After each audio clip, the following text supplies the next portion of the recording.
So hey guys, today we're going to be talking about a problem card, and that problem card's name is Crimson Dragon. So Crimson Dragon's effect is if this card is special summon, you can add one spell trap that mentions Crimson Dragon from your deck to your hand. Quick effect, you can target a level 7 or higher synchro monster on the field, except for Crimson Dragon. Return this card to the extra deck, and if you do, special summon a dragon synchro monster from your extra deck with the same level as the targeted monster. So the problem with this card is, first off, this effect is treated as a synchro summon. So in other words, whatever you summon off of Crimson Dragon's effect over here counts as more or less properly summoning it, and also triggers the synchro summon effect. And this, yeah, I hate this. And then of course it also, while you're at it, also searches a card for some reason. And these are all the cards it can search, I suppose. So this mentions Crimson Dragon right here. What does this even do?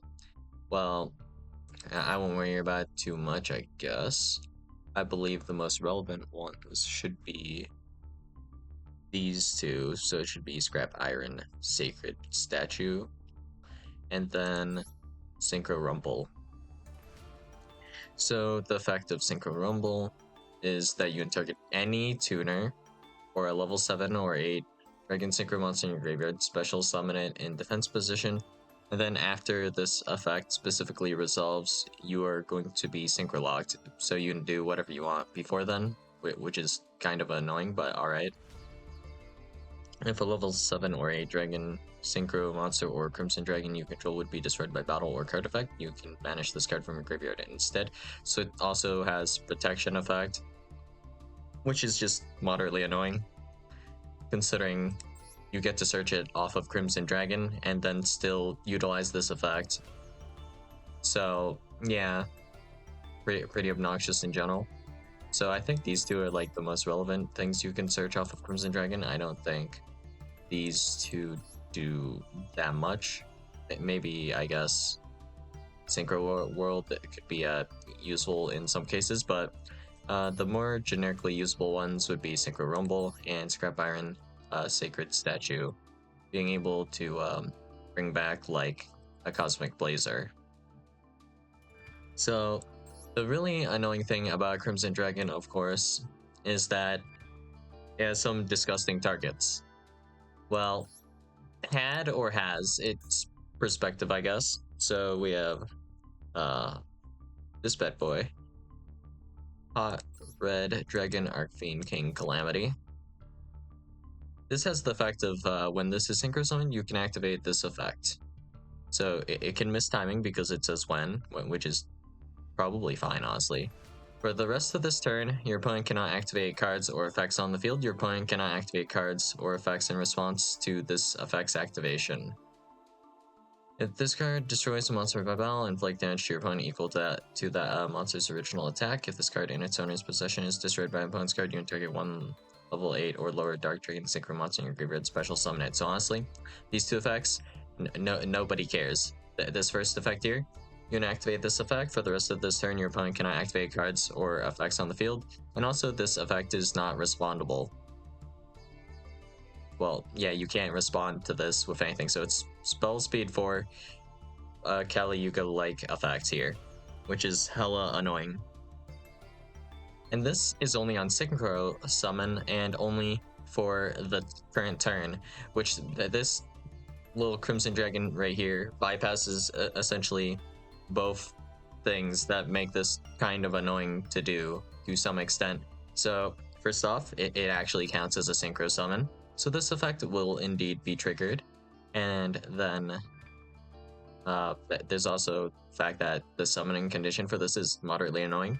You need 2 tuners plus 1 non-tuner Dark Dragon Synchro monster, but with just the Crimson. All you need is any level 12 synchro, I believe, and then just the Crimson Dragon. And adding onto this and making things even more annoying, Crimson Dragon also recycles itself, but doesn't just recycle itself. So, of course, it returns itself to the extra deck as part of the effect here, but there's also the aspect of course, that Notice anything about this effect in particular? Oh, that's right.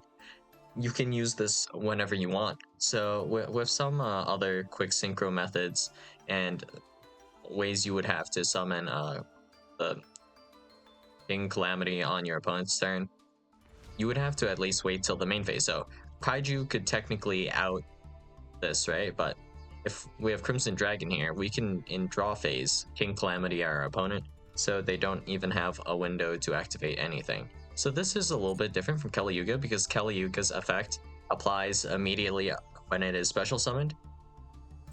Hot Red Dragon Arcane King Calamity at least does require another chain. So if we were to activate, I don't know, a card doesn't really exist that does this, but the equivalent of Zeus during main phase 1 here, you won't be able to activate the effect of Hot Red Dragon Arcane King Calamity for multiple reasons. So the first one being, of course, that this is a when. The second reason being it's in the graveyard. So, you know, it's not going to trigger this effect. Like, I don't know, if you were to special summon Moyi as Chainlink 2 to Chainlink 1 Zeus, it just doesn't work out. We'll put it that way. And this is, of course, pretty disgusting. But, you know, this is not that big of a deal anymore because, you know, Hot Red Dragon Archfiend King Calamity is now banned, which is just like, whatever. But also sets a precedent of if, for some reason, something more disgusting than what we have right now can cheat out Kali Yuga, then do we have to just ban Kali Yuga? Like, this is still technically a boss monster of an archetype to some extent, and this was not meant to be made. Like, same as Kali Yuga, I guess, to an extent. This was not meant to be made on your opponent's turn for the most part, or its summon conditions were supposed to be fairly hard, so it shouldn't be easy to do either. But yeah, but both of those guys, you know, King Calamity and also Kali Yuga, yeah, that's kind of not the case for either at this point in time. In fact, these are both one-card combos to just summon. In fact, with just Hulk, you can one-card out a Red Dragon Arcfiend King Calamity, and it is not very difficult. So, alright, continuing on. Going back to the standard ban list now. Crimson Dragon, still really annoying.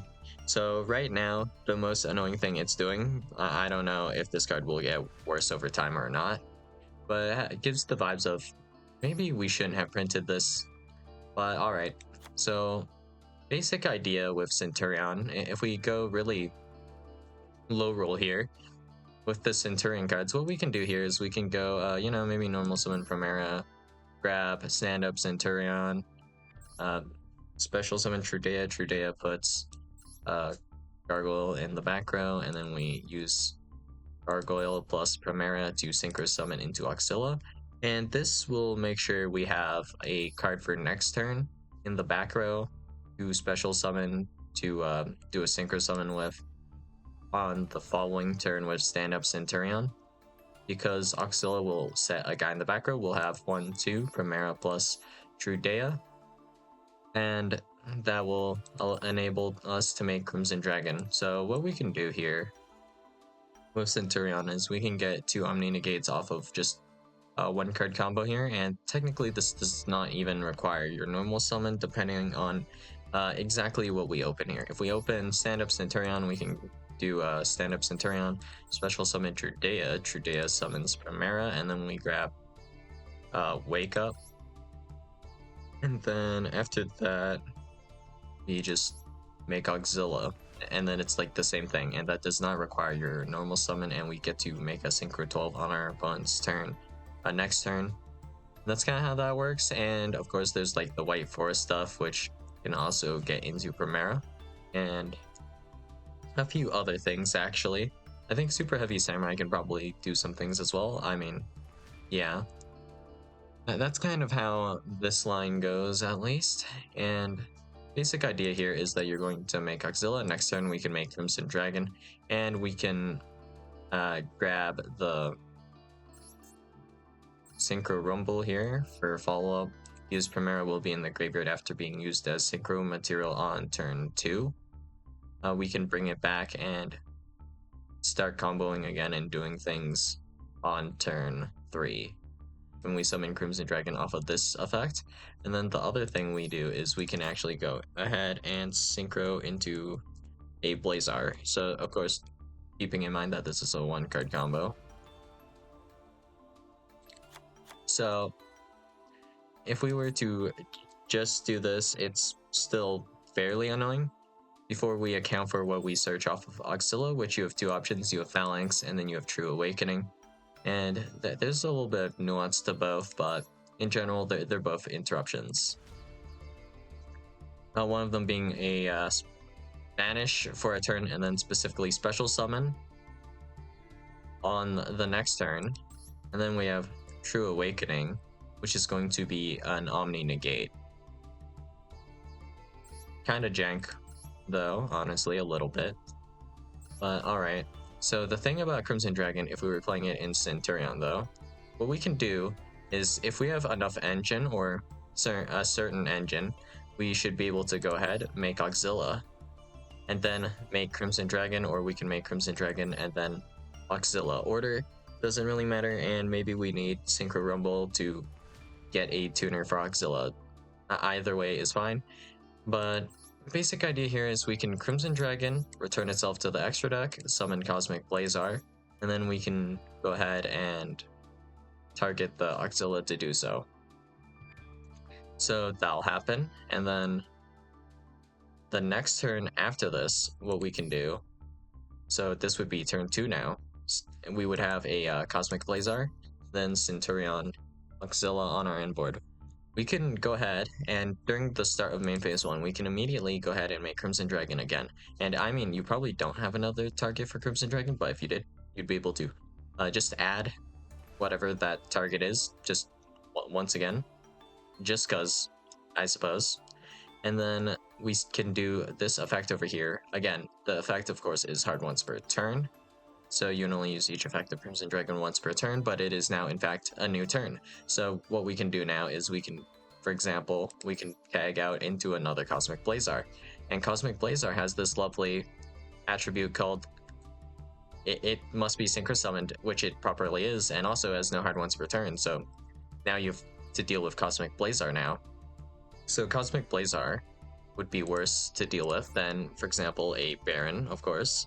And this is just going to be vaguely or fairly annoying.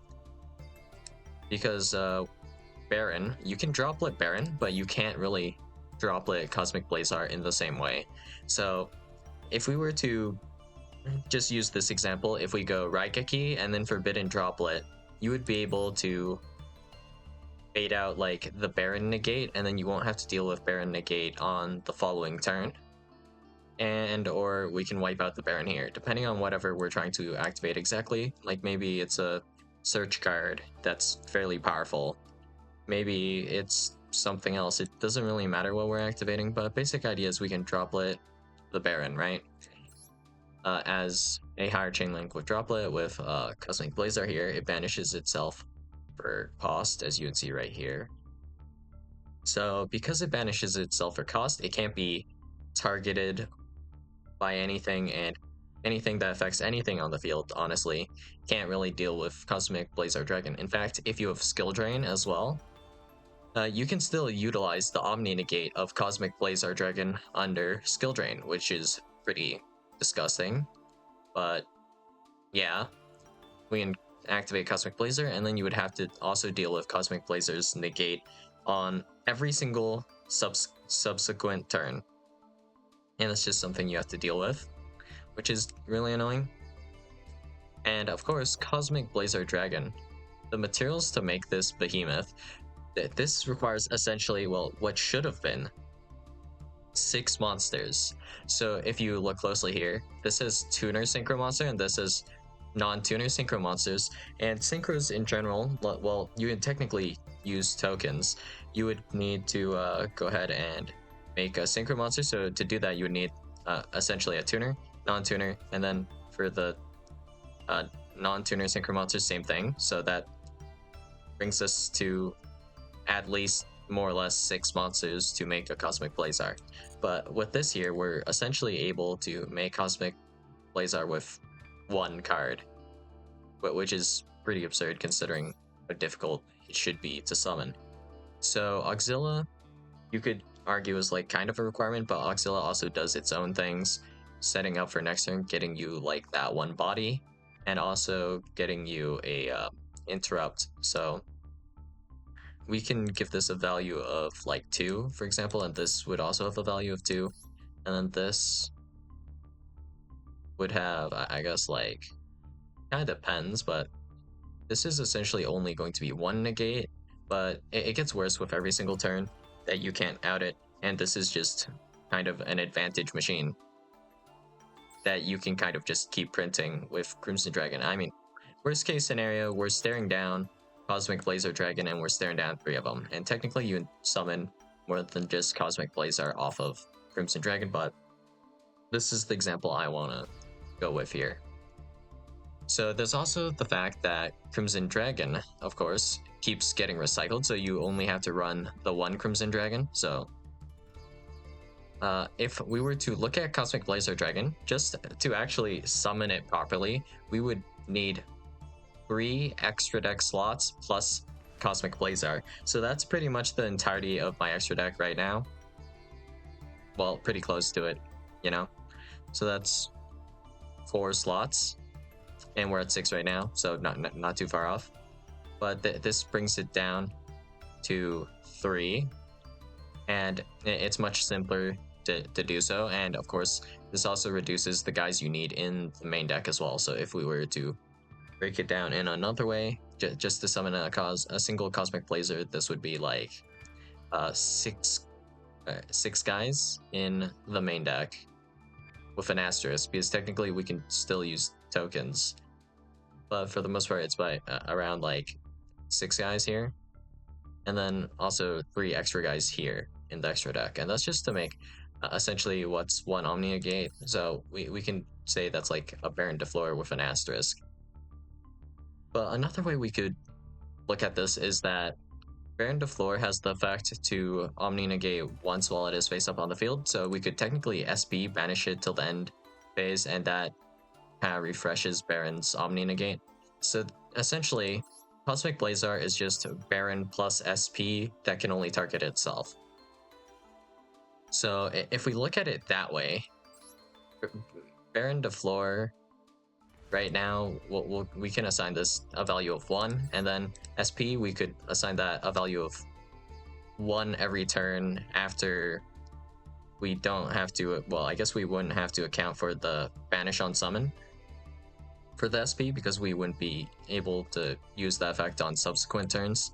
But essentially, Cosmic Blazer is a combination of SP and Baron de Fleur together. So yeah, it's pretty hard to out, and it's a big guy, so even if I were to manage to set up something like somewhat of an endboard, I'd have to deal with Cosmic Blazer a ridiculous number of times. So let's say our opponent is playing Centurion and they set up Cosmic Blazer but twice. So they set it up once on their turn, and then they summon the second one on our turn during the start of main phase 1. Not much in the way of well, anything we can do there. Can't really respond to it. We can open hand traps, I suppose. So that's something, I guess. But to really beat Cosmic Blazer, I guess the main thing we would have to be able to do, there are a few things. First is we can change its location from being banished to being in the graveyard or something else.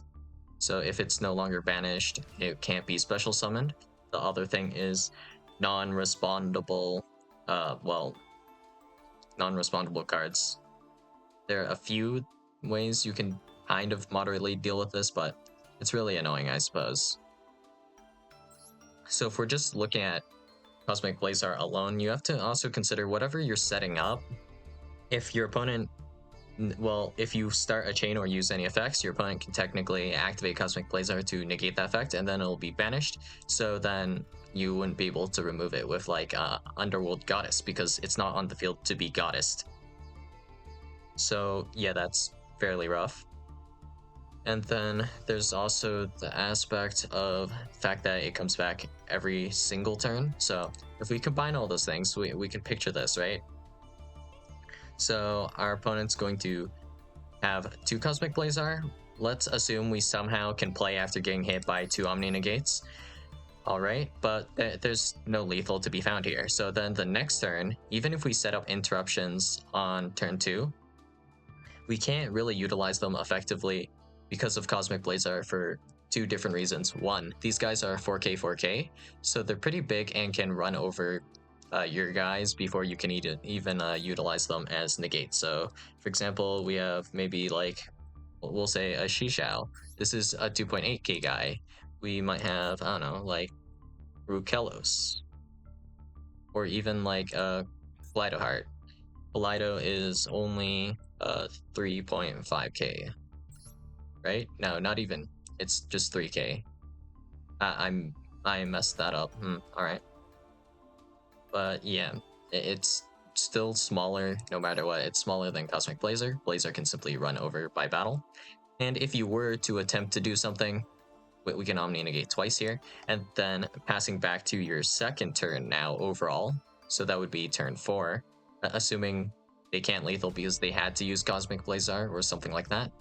Now you're really bleeding, well, you're really bled out of resources here. And then Cosmic Blazar comes back, and overall you would have to deal with 6 Omni Negates, assuming you can hopefully somehow win on turn 4 here. Which is just ridiculous in my opinion, but yeah. That's essentially just Cosmic Blazar and Crimson Dragon, and in this case, you might have to deal with more things depending on like what your opponent has in their main deck and whatnot. Hand traps, back row, and all that good stuff. Also, your guys being run over by battle is a real threat. Your guys also not being big enough to run over things by battle, or not being able to do battle at all because of the effect here. When an opponent's monster declares an attack, negate the attack, then end the battle phase. So that effect right there can also prevent you from lethaling. So even if magically your opponent's life points were at 1 for some reason, you know, you wouldn't be able to, you would not be able to burn them or land the decisive blow, because, you know, this here negates attacks, and this effect here could negate the burn effect. So your best friend against this might be something like chain blocking, I guess. Dark Ruler no more would not be that great, because technically, yeah, that we have this effect here, which is an Omni Negate, which could work against Dark Ruler no more. And then there is, technically, I suppose, Kaiju's Lava Golem, and that's about it. Super Poly as well would not fully work if we're looking at multiple Blazars, because Garura doesn't work with same name. So yeah, staring down multiple Cosmic Blazar, pretty rough.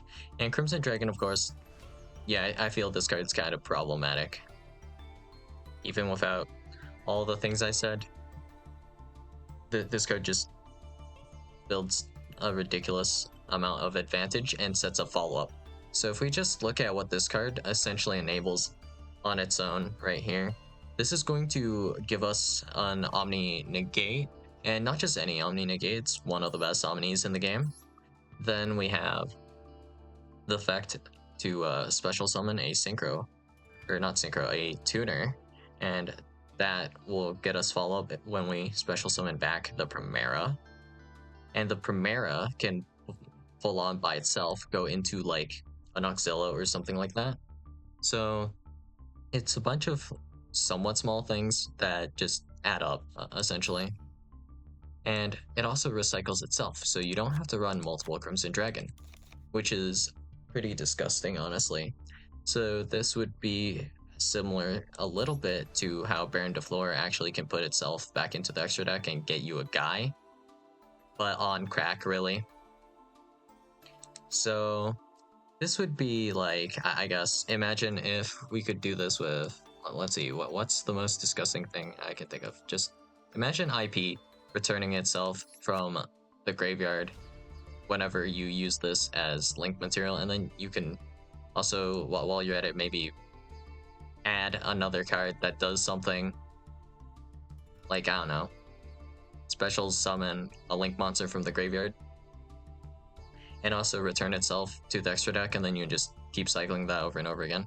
It gives that vibe. I mean, technically, because you have to like add something from your main deck right here, that this effect is not like that bad long term, but yeah, it's pretty rough, and you're really feeling just, well, you're really starting to feel the power creep that we're getting from all of these new cards. All of these cards just have, let's say, multiple effects instead of like one or, well, just some cards being one or two. We're getting a lot of 2+ effects on some cards. We'll just leave it at that, I guess. So yeah, I mean, I do play this card sometimes, but gotta say I do really hate this card for a variety of reasons. I would rather just have a lot of these Signer Dragons getting just support for their archetypes in general and stuff like that, but nope, we just get Crimson Dragon. So yeah, that's all I got for you guys today. And yeah, getting cards that cheat things out, they're always just a little bit painful to look at for me. I mean, Cyberstein is banned for a reason, is it not? So yeah, that's all I got for you guys today, and I'll see you guys in the next video. Bye.